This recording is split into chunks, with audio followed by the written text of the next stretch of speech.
नमस्कार दोस्तों, माँ अन्नपूर्णा चैनल में आप सभी का स्वागत है।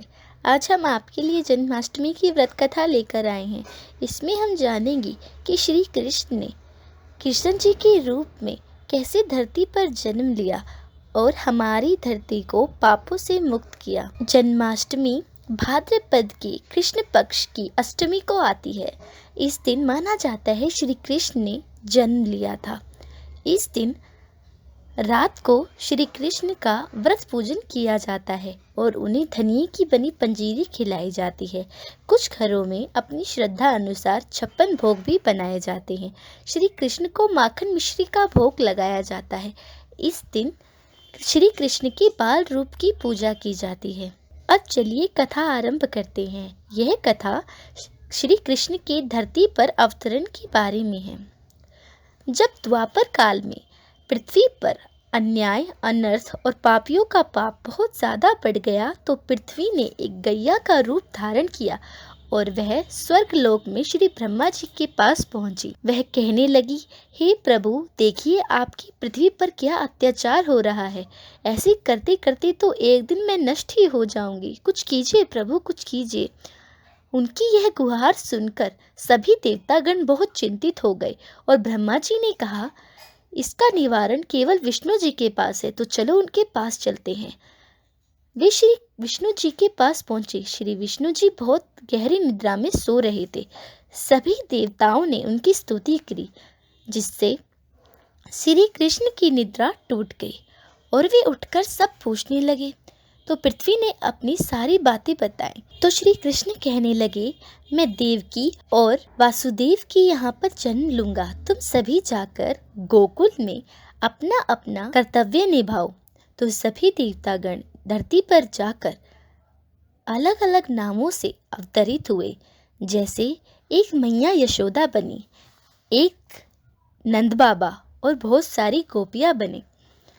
कुछ समय पश्चात जब कंस अपनी बहन देवकी की नई नई शादी कराकर उसे मथुरा की ओर ले जा रहा था, तब आकाशवाणी हुई और उस आकाशवाणी में उसने सुना, हे कंस, देवकी की 8वीं संतान तेरा वध करेगी।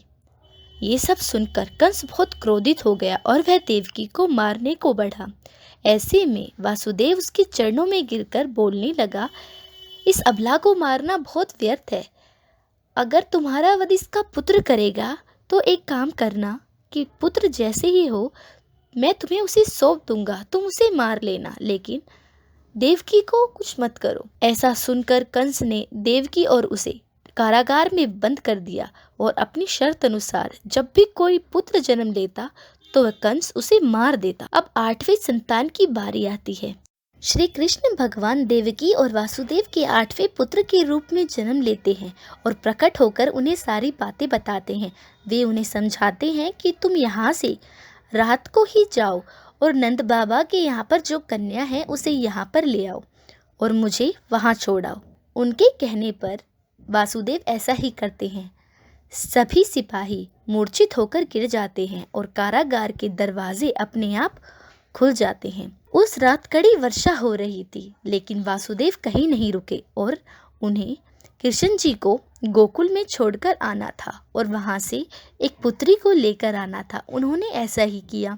जब वे वापस आ गए तो कारागार के दरवाजे अपने आप बंद हो गए और सभी सिपाही उठ गए, जैसे मानो कुछ हुआ ही ना हो। लेकिन जब कंस के पास यह खबर पहुंची कि वासुदेव को कन्या हुई है, तो वह जल्दी से कारागार की ओर बढ़ने लगा और कन्या को लेकर जैसे ही वह पटकने वाला था, मारने वाला था, कन्या हवा में उछल गई और उसने साक्षात माता का रूप ले लिया और कहने लगी, हे पापी कंस, तुम मुझे नहीं मार सकते।